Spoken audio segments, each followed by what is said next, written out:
E 26 minutos, estamos ao vivo aqui em Uricuri e também em todo o sertão do Araripe, para a gente tentar entender o que aconteceu ontem aqui na nossa região, depois que moradores de Santa Filomena e de outras cidades aqui do sertão do Araripe ficaram assustados com o barulho, né, de uma explosão na manhã dessa quarta-feira aqui em algumas cidades. A gente está na linha para trazer os esclarecimentos sobre esse fato que tem deixado muita gente preocupada e muita gente também em dúvida sobre que fato, que fenômeno foi esse. O Marcelo Zurita, ele é diretor técnico da Rede Brasileira de Observação de Meteoros, fala de João Pessoa, na Paraíba, sobre esse evento natural que aconteceu ontem aqui na região do Araripe. Marcelo, um prazer falar contigo, bem-vindo aqui ao nosso programa. O que é que você pode explicar pra gente? Inicialmente, queria que você explicasse o que é a Rede Brasileira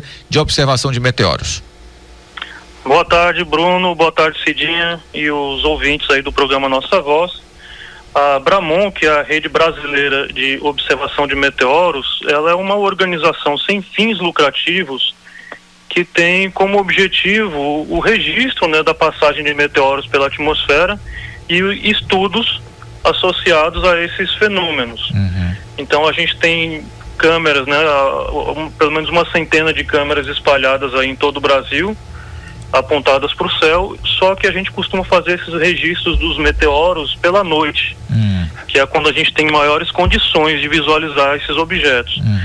E esse meteoro que ocorreu aí na região do Araripe, ele aconteceu de dia, né, com o sol alto já. E nesse horário as nossas câmeras não funcionam, elas não estão ativas. Então é fato, foi um meteoro de fato, não é, Marcelo? Sem sombra de dúvida, foi um meteoro que ocorreu, tá? A gente conseguiu resgatar imagens a partir de câmeras do Clima ao Vivo, que é também outra rede que tem câmeras espalhadas pelo Brasil, só que essas mais adequadas para imagens diurnas. E a gente não tem dúvida de que foi um meteoro e que os objetos, né, que foram encontrados, as pedras que foram encontradas lá em Santa Filomena são meteoritos, né, que são restos, né, fragmentos de rocha espacial que atingem a Terra. Isso até acontece de uma não é um fenômeno raro, né, é um fenômeno que acontece com frequência, né, em outras partes do mundo. O que há mais raro nesse caso é o fato dele ter caído numa área urbana, né, numa área habitada, e mais ainda de ter atingido uma residência, né? Como foi o que aconteceu em Santa Filomena na manhã dessa quarta-feira. Isso. Marcelo, em relação, por exemplo, vamos dizer, são entre 10 cidades do Araripe, 7 dessas cidades conseguiram acompanhar esse evento. Não dentro da área urbana, mas na área do interior, onde tem menos população, né? Então, o que acontece? Existe um planejamento, existe um trajeto planejado para um meteoro cair assim? Não, na verdade, esse caso de ontem, ele foi até bastante raro, né? Porque nesse horário em que ele caiu, né, próximo ao meio-dia, é difícil a gente ter meteoros, né? O horário mais difícil de se observar meteoros, inclusive durante o dia, né? Pela luminosidade do dia. Mas o que acontece nesse caso para as pessoas do interior terem mais facilidade de observar isso é porque eles estão menos atentos à questão de trânsito, né? Então eles tem menos barulho também em volta, então eles percebem facilmente, né, se tem alguma coisa diferente. Mas é possível afirmar com certeza que pessoas aí no raio de até 50 quilômetros do local desse meteoro, né, devem ter ouvido barulho de explosão, como foi o que aconteceu com mais intensidade lá em Santa Filomena. É verdade. Por que ocorre assim esse barulho? Ocorre porque essa rocha, né, que inclusive chegou lá ao solo, né, em Santa Filomena, quando ela penetra a atmosfera, ela está numa velocidade altíssima, tá? Pelos cálculos da gente aí, numa velocidade em torno de 12 quilômetros por segundo. Vai dar quase 50 mil quilômetros por hora. Muito rápido. Por isso esse barulho, né? Então, o que acontece? A atmosfera, ela resiste a essa passagem, né? Ela oferece uma resistência a essa passagem numa velocidade tão alta. Então, ela começa a aquecer, né? Porque esse objeto está em alta velocidade. Esse aquecimento gera o fenômeno luminoso que a gente vê. E, nesse caso, foi muito intenso, porque ele foi possível de ver durante o dia, né? Uhum.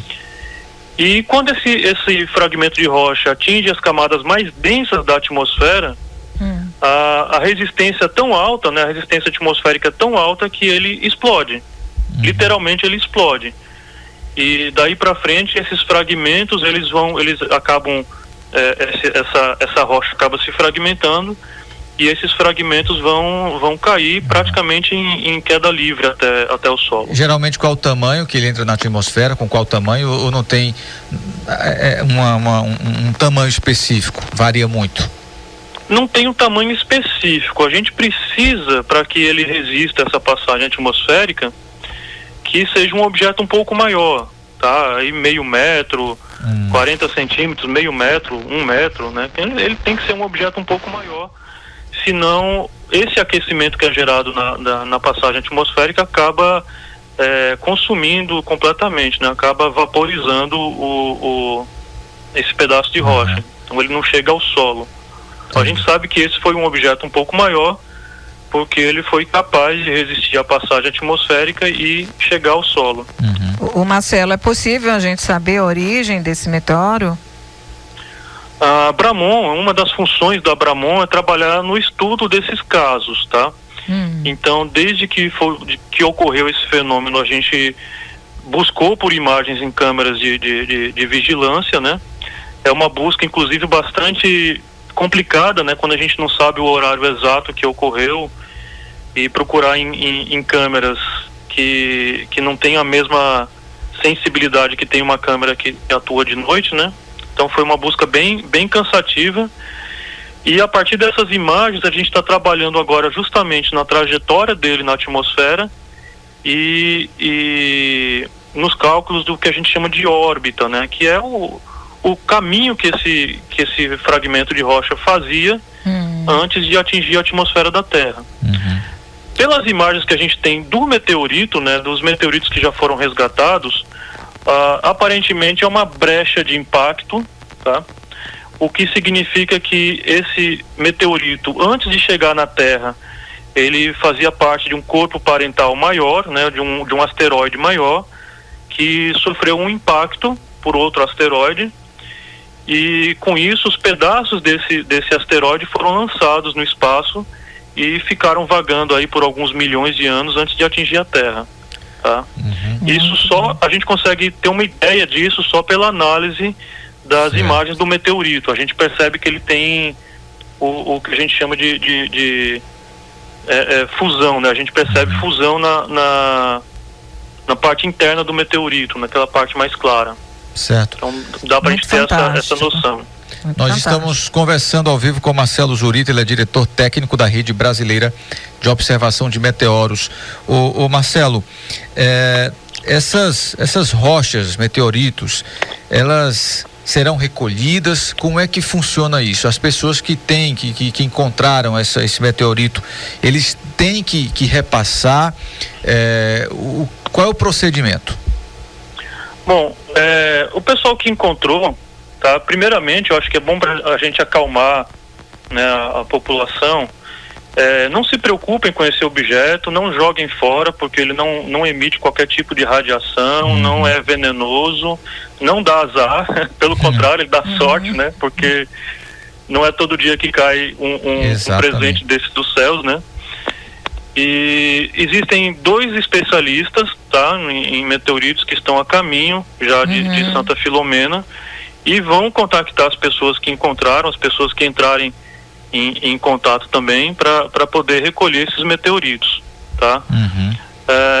As pessoas que vão são a Elizabeth Zuculoto, que é curadora dos meteoritos do Rio de Janeiro, né, do Museu Nacional do Rio de Janeiro. Então, acho que não há pessoa mais indicada tanto para análise desses fragmentos quanto para o trabalho de identificação e de recolhimento deles, né? E também vai o André Moutinho, que é um colecionador, ele é certificado pela Associação Internacional de Colecionadores de Meteoritos, e eles vão fazer esse trabalho em campo, inclusive buscando por outros fragmentos que não tenham sido encontrados. Tá? E outra... Quem encontrou... Desculpe. Pode concluir. Quem encontrou os meteoritos, a recomendação que a gente dá é que guardem com carinho longe da água, né? Mantenha eles em local seco, para evitar a deterioração deles. Muito bem, tá aí. É um fato histórico, não é? Para quem encontra uma pedra dessa aí, tem que realmente guardar com carinho. É verdade. E, Marcelo, é frequente isso acontecer? Aqui, especialmente aqui, a nível de Brasil e a nível aqui de nossa região, é com frequência que acontece isso? Vez ou outra eu olho para o céu assim, vejo todo mundo falando, olha uma bola de fogo. Um relâmpago, uma luz, uma bola de fogo. É frequente? É frequente, sim, olha, não se assustem, tá? Mas todos os dias, as estimativas que a gente tem é que todos os dias a Terra seja atingida por cerca de 100 toneladas desses fragmentos de rocha espacial. Uau! 100 toneladas. Por que isso acontece? A Terra é bem grande, né? E esses fragmentos, eles normalmente são do tamanho de um grão de feijão, ou até menor do que isso, né? Então, e a velocidade causa todo esse impacto, né? Isso.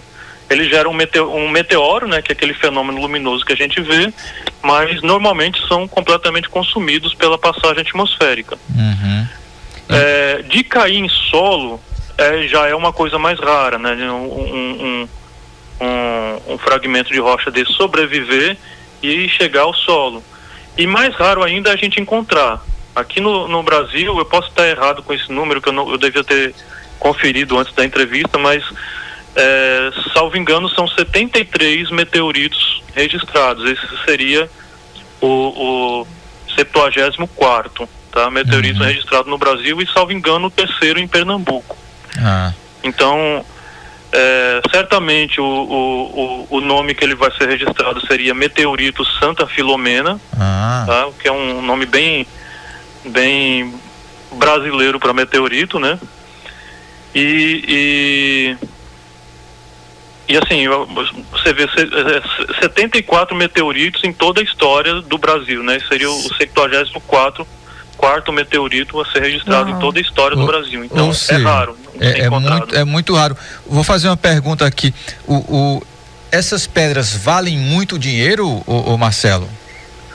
Algumas valem mais do que outras, tá? Depende muito da história, tá? Do meteorito e da composição dele, tá?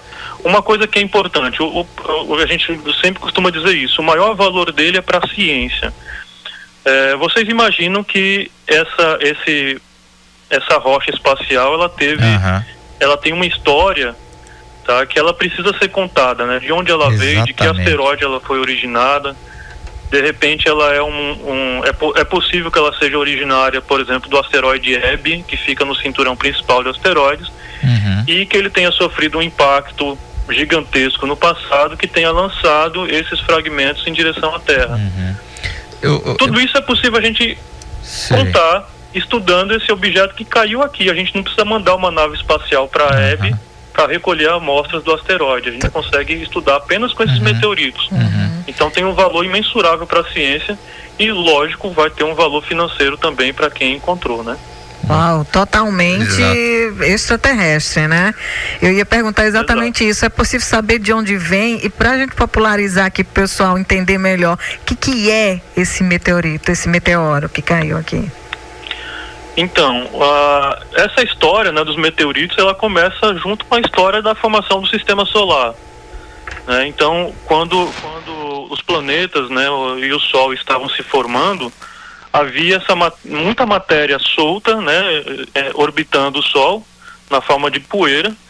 E quando o Sol começou a produzir energia, né, calor e luz, né, provavelmente devido a uma explosão de supernova próxima, então esse calor acabou derretendo essa poeira e formando o que a gente chama de côndrulos, que são esferinhas né, de material de rocha derretida. À medida que o sistema solar foi esfriando, essas esferinhas condensaram, né, e endureceram e foram se aglutinando em asteroides, processo de acreção que a gente chama. E como o sistema solar ele é muito dinâmico, então até hoje ocorre bastante impacto, né, asteroides impactando com asteroides, mas no passado isso já foi bem mais frequente. Então essa matéria fica em órbita do Sol durante esse tempo todo e em algum momento pode cair aqui na Terra. Mas certamente essas rochas são mais antigas do que as rochas que a gente encontra hoje na superfície da Terra. Então essa que é a importância científica dela, né? A gente consegue explicar até mesmo o processo de formação do sistema solar analisando uma rocha que caiu do espaço, né? A gente falou agora há pouco sobre questão de valor, mas é como o próprio Marcelo disse, o valor que ela tem mesmo, de fato, maior para a ciência. E Marcelo, como foi que vocês souberam? Isso foi chegando a vocês através de informações ou isso no sistema que vocês têm aí na Bramon? Né?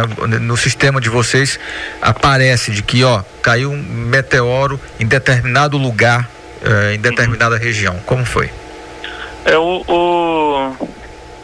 A minha notícia chegou através do amigo Mitsu, que junto comigo participa da direção da Liga Norte e Nordestina de Astronomia, e o Mitsu me enviou a notícia ontem no final da manhã, né? O ocorrido foi exatamente às 10h18, tá? Da manhã.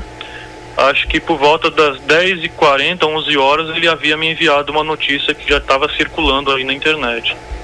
Então, a partir dessa notícia, a gente procurou maiores informações e começou a procurar imagens nas câmeras do clima ao vivo. Só que a informação que a gente tinha é que o ocorrido tinha sido por volta das 10h30. Então, isso atrasou um pouco a gente ter encontrado as imagens. Ele ocorreu exatamente às 10h18. O Marcelo, a gente não sabe que tipo de coincidência isso possa ter com o bólido que caiu na semana passada na Paraíba, né? Existe explicação para isso? Não, é só coincidência mesmo. Coincidência, né? A gente tem um outro caso no Maranhão que ocorreu na noite anterior, né? Na noite do dia 18, e que provavelmente também deixou meteoritos em solo, lá na região central do Maranhão. E teve um registro numa câmera, a gente não conseguiu a triangulação para saber exatamente onde eles podem ter caído, mas certamente deixou também meteoritos em solo. Então, muito coincidências, né? Muito bem explicado tudo pelo o Marcelo, que nos atendeu muito bem. Marcelo, então, para a população ficar tranquila, não é o fim do mundo não, né? Não. Na verdade, é um fato histórico lá para Santa Filomena e para toda a região, né? Então, certamente, hoje o Brasil já conhece bem mais, né, esse município aí no extremo oeste de Pernambuco. E a partir de agora vai conhecer bem mais também. Essa história vai circular o mundo, pode ter certeza. Que ótimo. Coisa, viu? Que ótimo. A gente achou que era uma coisa muito comum de acontecer, mas pelo que o Marcelo está dizendo, no mundo isso é raro, né? Das pessoas conseguirem encontrar essas pedras aí, esses meteoritos. Marcelo, muito obrigado, a gente está muito satisfeito com as tuas informações. Qualquer novidade nos deixa aqui esclarecido, né, Cidinha? É verdade, Marcelo, muito obrigada. Eu que agradeço, obrigado Bruno, Cidinha, e tenha uma boa tarde. Marcelo, a gente esqueceu de falar sobre os especialistas que vão chegar hoje, já falou, mas a gente quer entrar em contato, né, e deixar claro aqui para a população que eles vão estar em contato com a gente para trazer mais informações. Obrigada, então. Quem tiver mais informações pode mandar para a rádio, que de uma forma ou de outra acaba chegando até eles, né? Ok, exatamente. Muito obrigada. Muito obrigado, Marcelo, ótimas informações. Ontem, quando essa notícia ganhou destaque aqui no programa, teve gente que mandou dizendo, olha, acho que isso é conversa, o povo tá com conversa, isso é verdade. Isso não acontece aqui não. Tá aí comprovado, fato e o medo, histórico, né, Bruno? Não é só histórico para a região, não é só histórico para o Brasil, mundialmente. Essa notícia de Santa Filomena vai circular o planeta Terra. Até porque a Abramon, ela é também internacional, né? Ela Exatamente. é em acordo com a rede internacional também de especialistas e pesquisadores. Então, Santa Filomena, na região do Araripe, já está na história. Foi muito fantástico, foi incrível, foi realmente, há um susto na hora do estrondo, né? Mas é algo fantástico esse estrondo, essas coisas esses eventos naturais que acontecem. Eu queria muito ter ouvido. Eu também visto, queria né? ter ouvido, gente. Lógico, a gente vai se assusta, mas quem ouviu, privilegiado, né? E como ele falou, na zona rural, como não tem barulho de carro, de trânsito, de som, fica mais fácil de ser ouvida. Bruno, e como geralmente esses eventos finais está relacionado a um fim do tempo, do mundo que as pessoas falam, né? Na Bíblia não fala nada disso, que o mundo vai se finalizar dessa forma. Não tem nada na escritura que fale isso, que o mundo vai se acabar dessa forma, que o céu vai desabar, que as coisas vão desaparecer. Não existe isso. Foi maravilhosa a entrevista. Muito boa a entrevista. Valeu, Cidinha. E dia 19 de agosto, popular ontem, entrou para a história, né? Marquem essa data aí, a data em que caiu o meteorito denominado agora de Santa Filomena. No mundo todo será conhecido. E você que achou esse meteorito, parabéns. Muita sorte. Eu não estou falando isso por questão de quem tem interesse de vender a pedra para colecionadores, não. Estou falando no sentido histórico, da ciência em si. Ô Bruno, a gente falou o horário que eles vão chegar hoje à tarde, por volta de umas 2 horas em Petrolina, e vem para Santa Filomena diretamente para procurar essas pessoas que estão com essas pedras. Então tenham todo cuidado, guardem fora da água, longe da água, né? Longe do sol, proteja bem guardado, que é muito importante. Quem tiver encontrado essa pedra e quiser me entregar, pode deixar comigo, pode que eu guardo. Pra cá, eu quiser me presentear também com a pedra. Eu guardo muito bem. Mas falando sério, quem encontrou, é verdade. Quiser entrar em contato com a voluntária, Cidinha vai fazer esse intermédio aí com a pesquisadora. Exatamente. Com a estudiosa da área, e pode fazer esse intermédio e você ter esse contato aí com a pessoa que vai estar vindo aqui para nossa região. Lembrando, Bruno, que a gente teve toda uma comunhão com a TV Grande Rio para levantar essa comunhão, essa concordância, parceria, o pessoal da né? Abramon, essa parceria, e foi muito importante. A gente trabalhar assim, o sistema de Grande Rio de comunicação e comunicação sempre. Valeu, Cidinha. E ontem, quando recebemos os inúmeros áudios das pessoas relatando esse fenômeno, a gente prometeu que hoje ia trazer informações e trouxemos. Depois do intervalo comercial eu volto, tem política ainda, eu vou conversar com o ouricuriense Ancilon Nobre. Ele é ex-dirigente do Diretório Nacional do PT e hoje faz parte do diretório lá de Brasília. Vamos conversar um pouco sobre política daqui a pouco. Daqui a pouco.